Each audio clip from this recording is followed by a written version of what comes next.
আজ গুরু পূর্ণিমা। বেলুর মঠে মুখ্যমন্ত্রী শুভেন্দু অধিকারী এবং তার এই সফর ঘিরে কড়া পুলিশি ব্যবস্থা থাকছে। তিনি মঠে এসে মূল এবং অন্যান্য মন্দির দর্শন করেন, মহারাজদের থেকে আশীর্বাদও নেন। মুখ্যমন্ত্রী হওয়ার পর এটা তার দ্বিতীয়বার বেলুর মঠ পরিদর্শন।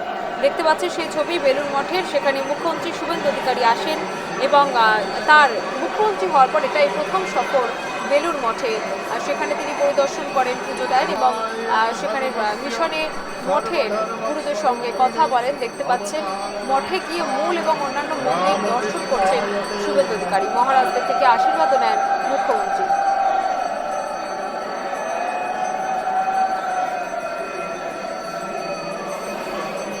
মুখ্যমন্ত্রী হওয়ার পর দ্বিতীয়বার বেলুর মঠ পরিদর্শন শুভেন্দু অধিকারী।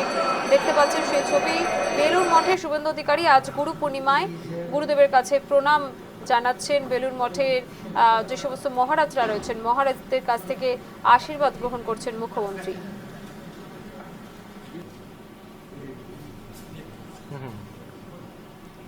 প্রসাদী মালা কালী